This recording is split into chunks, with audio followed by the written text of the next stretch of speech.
Hi, I'm Tom Kramer. I'm the principal at Centerville Elementary. And I'm Amy Koerner. I'm the school counselor at Centerville. And we wanted to take some time to provide to you our coffee talk recorded so that you could watch it at your leisure if you'd like.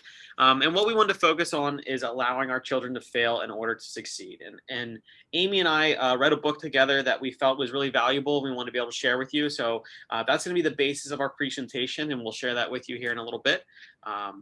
But we hope that you enjoy it, and please let us know if you have any questions. And I was just going to share briefly, I'd found this quote, and I think it's very fitting for the topic today, so I'll read it. If we want our kids to grow into capable, independent adults, give them space to make some difficult decisions without controlling their every move, and back off. Let them try, let them fail. It's not about them always getting it right. It's learning not to be afraid to try. And that quote is from Brookhampton.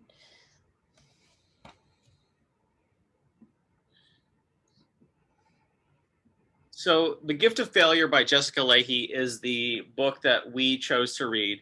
It's how the best parents learn to let their children go so that they can succeed. And I, as a parent, I felt like as I read through it, there was a lot that I could take away from it. I enjoyed the read, and I use some of it at home now with my boys. I will say that, we may go through some of this, and you may or may not agree with some of it. And we just felt like we wanted to present the information that was in the book because we felt it was beneficial. And if you take one thing away from today, we'll feel like that it's been a success. And I would encourage you to get the book and read it because, like I said, when I looked at it from my own parenting eyes, I felt like it was something that was really beneficial for me to read. And I agree, as an educator as well in the school setting, it's beneficial to apply some of these things. So in the book, she really focuses a lot on 3 building blocks for success in children. First being autonomy, and then competence and connection. And we will focus on those 3 as we're having this discussion. So I'll share a little bit about just autonomy and things that they focused on in the book. Just really allowing children to have control over things that they choose to do.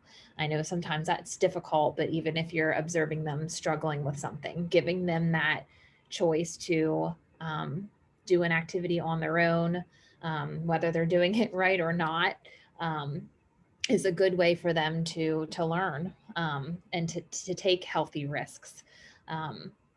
And they say in the book, like when a child is fascinated by a task, they're much more likely to persevere and work through, even when they're struggling with it or don't have success the first time that they're doing that activity, that they're likely to go back to it and do it again if we're giving them some choice in the matter.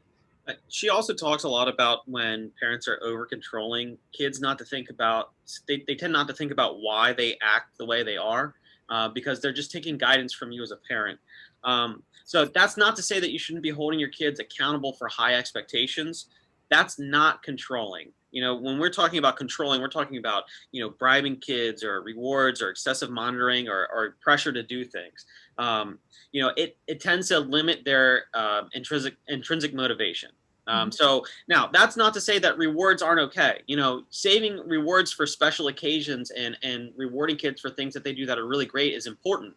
But if it's used too often, it really loses its luster. And it tends to be them working for those rewards and not working for something because it motivates them intrinsically or because they know it's the right thing to do. Mm-hmm.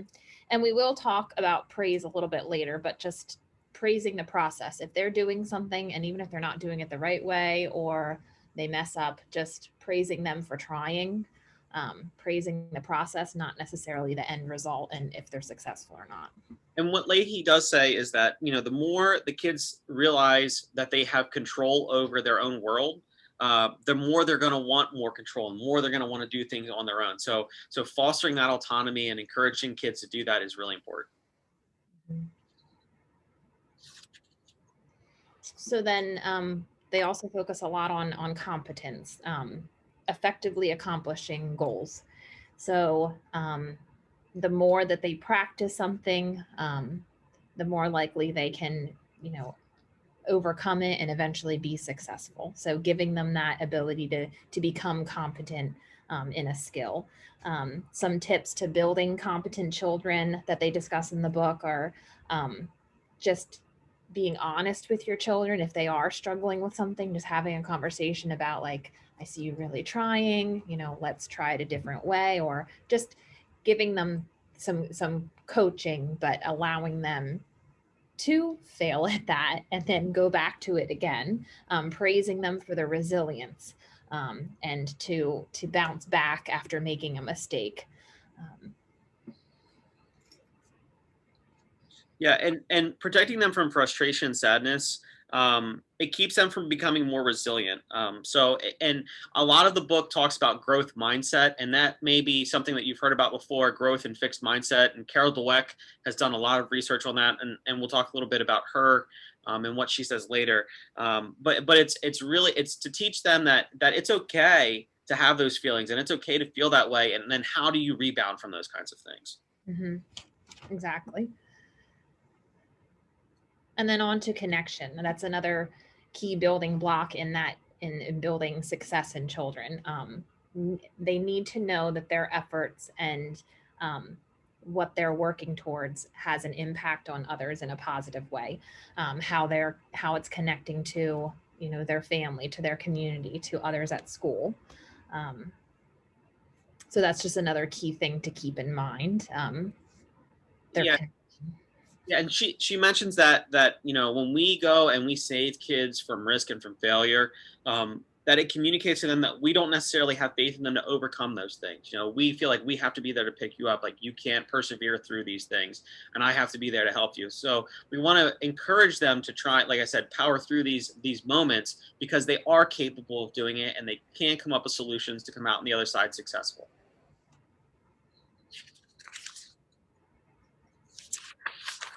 The book also focuses on autonomy, supportive parenting. And in the next slide, we'll compare that to like that way of parenting versus more of a controlling way. But autonomy, supportive, just offering guidance when kids are frustrated, but allowing them to make some of their own decisions and to fail on their own, but to be there as a support. Yeah, and just giving those expectations, and then being there to support them to meet the expectations, but not doing it for them. When they hit that roadblock, providing them some guidance or maybe some redirection, but not solving problems for them. Mm-hmm. And then on this slide, kind of explains it right there. That's the difference between the two. But autonomy, supportive parenting is a lot. It's about like establishing clear expectations, and making yourself emotionally, physically present, and offering guidance. If your child becomes frustrated, but not taking over, like Mr. Kramer said, like not taking charge.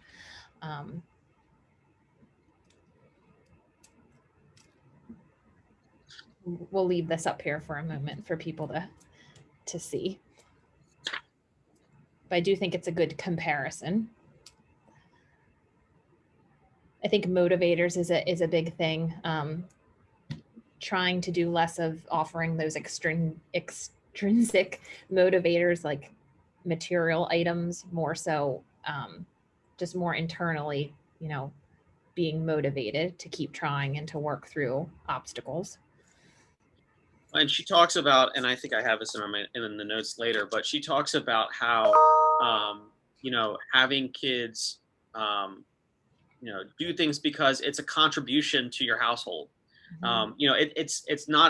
It's not a chore, but more like a job. And I know that's something that we'll talk about a little bit later, but presenting it in that way that you don't have to offer those extrinsic motivators. You're just saying like that we do these things because we have to. It's part of our family life, and they're things that we need to function on a daily basis, and that's why we need you to help us out to do those things. Mm-hmm.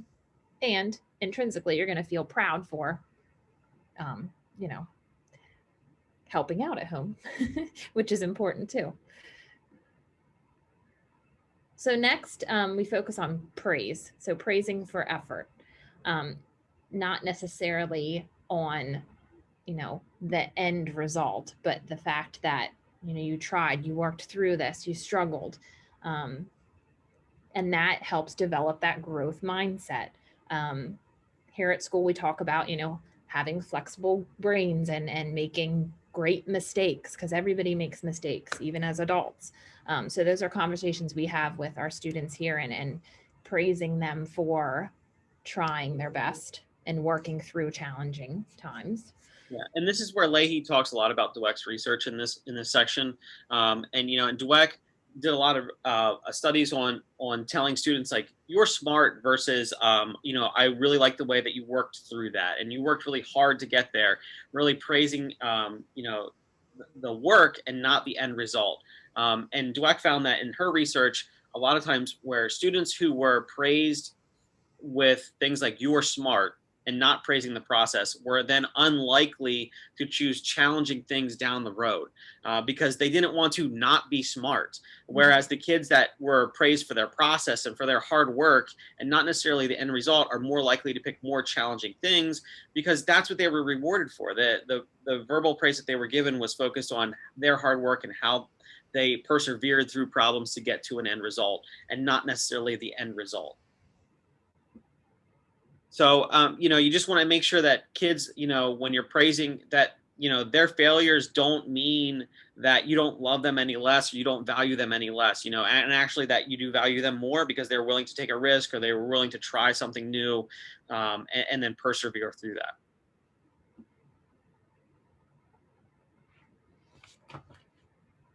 So then, touching on the household duties, I think Mr. Kramer, you mentioned this a little bit earlier. This part of the book was really, I think, helpful, and we'll see on the next slide that it kind of breaks it down into different developmental stages and allowing your children to help out at home even from an early age. Just setting clear, age-appropriate expectations, holding your kids accountable. Stepping away and holding your tongue, although I'm sure that's hard, like offering support, but not taking over if they're not doing that chore the way that you would. And they talk about ditching the lollipops, stop using rewards as a default strategy, or make the rewards non-materialistic. That goal is the more intrinsic motivation, having them feel proud for a job well done and that they're contributing to the household.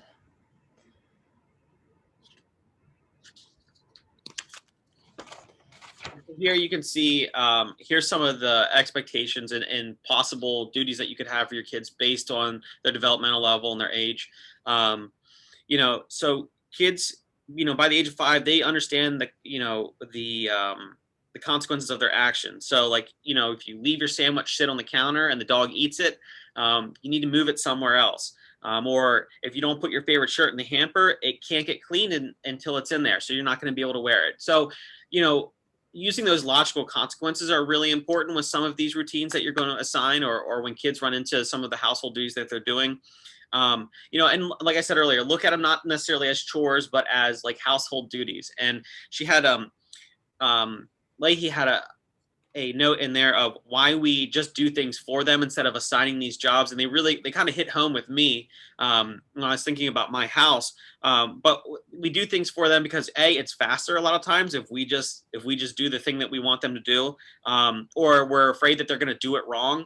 And she gives an example of, you know, loading the dishwasher. You know, we load it in a certain way every time, and we want the kids to start doing that chore, and they put the dishes where the, you know, the plates go and vice versa. And it's like, oh, that's not the way I want it done. But in the end, is it that big of a deal? So, you know, it might not be the way you would normally do it, but it gets done and it still works. She also said, you know, you think, oh, my house is going to look disgusting and people are going to judge me for it, or my kids are going to look disgusting. You know, they're going to look ridiculous because I'm making them get dressed on their own. And I know my son used to love these pair of really lime green shorts, and he would wear them with every color t-shirt known to man. It looked ridiculous, but he was really proud of himself for getting dressed. And so, I bite my tongue and we'd go out and he'd wear that. So, it's not the end of the world. He doesn't match. It looks kind of ridiculous, but he loved wearing them and he was proud of himself for getting himself dressed. So we just kind of went with it. And that can be tough to do as a parent.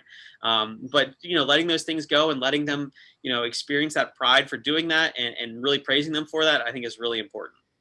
Mm-hmm. I would say the same goes for a spouse too.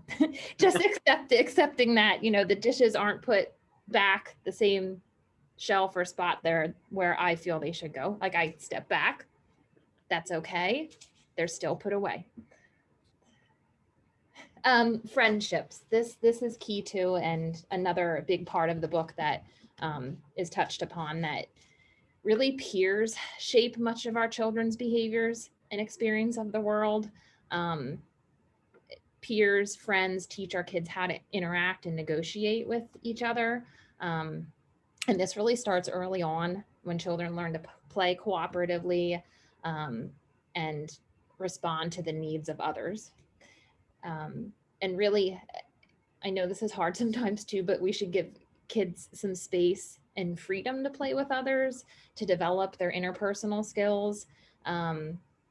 Play dates, don't try not to take charge, maybe observe from afar, watch what they're playing and oversee that, but don't try not to step in all the time unless you really need to, and allow kids to have the ability to enjoy uninterrupted and unrestricted free play. That really is predictive of academic success as well.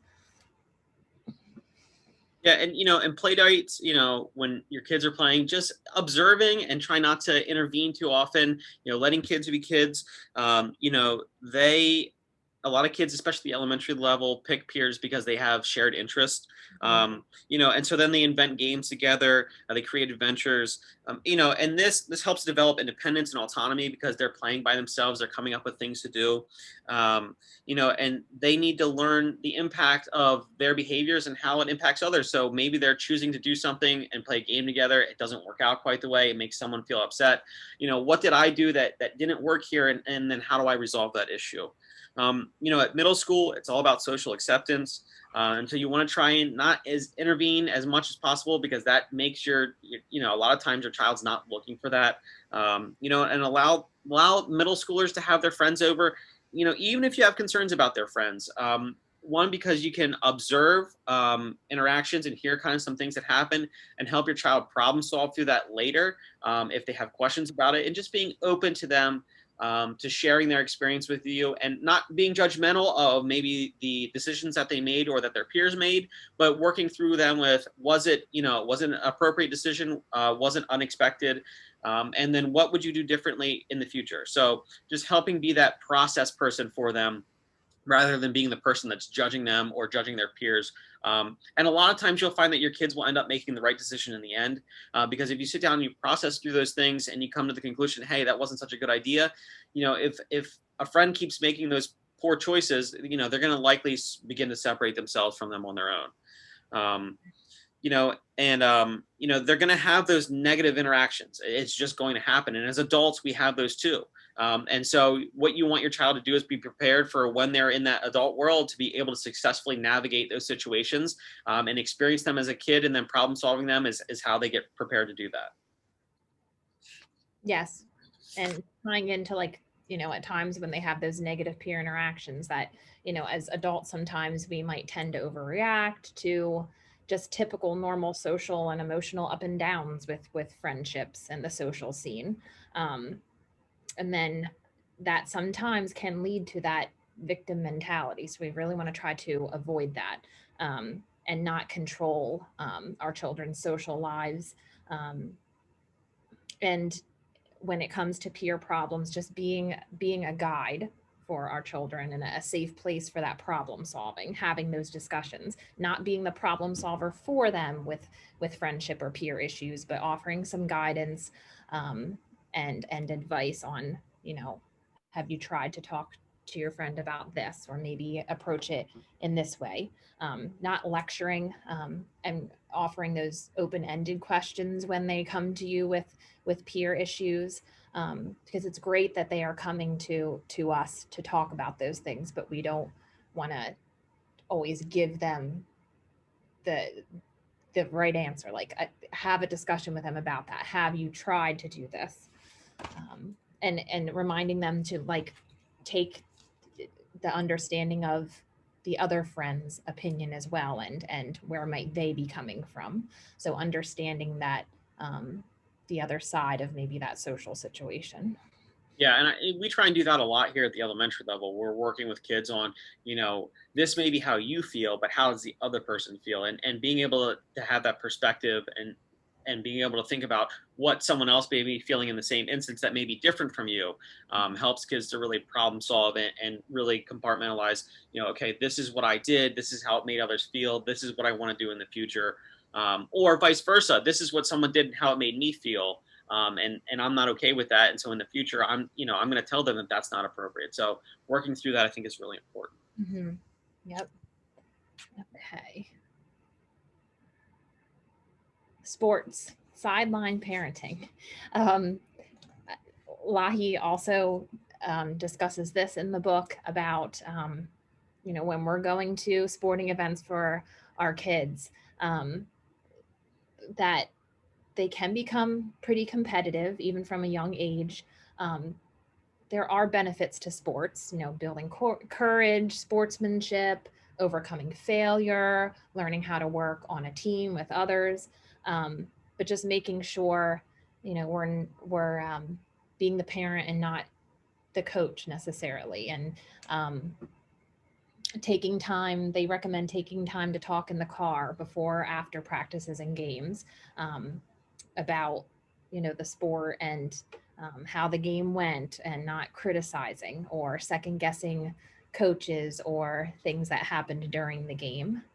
um, not expecting your child to fulfill your own athletic dreams, which is another tough one, and just encouraging that room for failure. It's okay if you didn't win, but did you have fun, during the game? And knowing the difference between quitting and failure. If your child, you know, has come to the point where maybe they're no longer really geared up and excited going to soccer anymore, like, are they enjoying that sport? Or is it feeling more forced at this point? Is it time to maybe look at another activity to do? Are they intrinsically motivated to keep with this activity? That's another thing to keep in mind.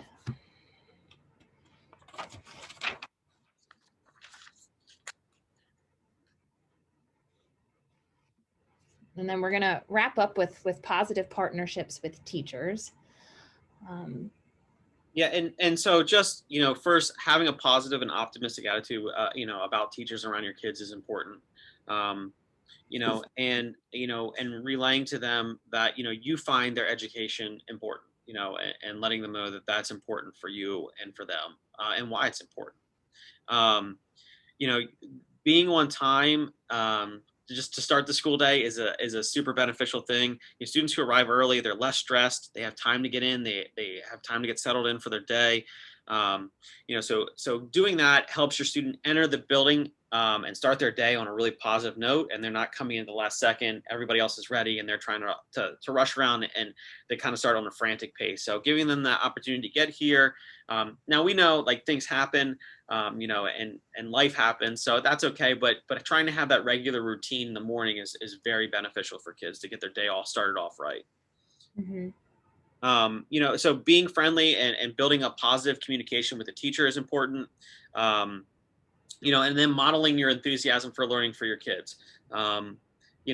A lot of times we see students, project what they see at home in terms of the views towards education. That's what gets projected at school. So, while, you may not have had a positive experience in school, trying to, encourage them to really focus on the positives and push them like that is very beneficial for them when they come. you know, and helping them to build a really positive school experience. You know, communicating with the teacher is important. You know, and invite teacher feedback. Let teachers know that you want the positive and the negatives. You know, it helps us again to really focus on with our kids at home. You know, where they need to grow. And again, the negatives aren't a failure. You know, it's a way to look at and reflect with your kids about choices that they've made at school. You know, and then having logical consequences is always okay too.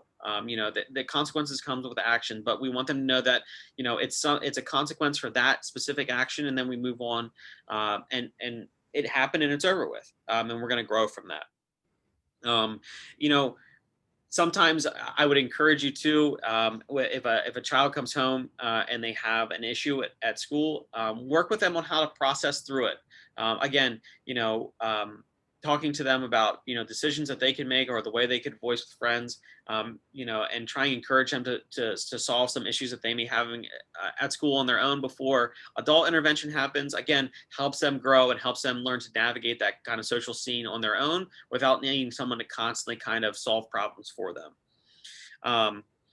And then letting teachers know about any changes that have happened is important, so that they can help kids process through things. So if something's different at home, or you know, something socially is different with them, you know, letting teachers know, letting the staff know, so that they can help the kids process through that stuff and have a positive outcome on the other side. And then just know that we all have the same positive interest in making sure students are successful. You know, all of our goal as educators is to make sure that, you know, all of our kids are successful here. We want them to all have a positive experience, and that is our end goal for all of them. So we want you to know that, you know, that is what we want, and we know that's what you want us to. And so just keeping that in mind, that while you may be struggling through an issue with your child, you know, our goal is for them to have a positive outcome in the end. Yes. So that wraps up our presentation. You know, if there's anything that you heard while you watch this that you have extra questions about, you know, Amy and I are always here. Please, you can email us, you can call the office and touch base with us. We'd be happy to talk to you about anything. You know, if you want to borrow my book, you're welcome to do so. And Amy has a book as well. If you don't want to purchase it, we'd be happy to let you borrow ours. You're going to find that we took notes in both of our books, so they may be marked up and written in, but you know, you're more than welcome to borrow them if you don't want to purchase it for yourself and you'd be interested in reading it. So I hope you enjoyed this. I hope you found it beneficial. And if you have any questions, please reach out and let us know. Thank you for joining us.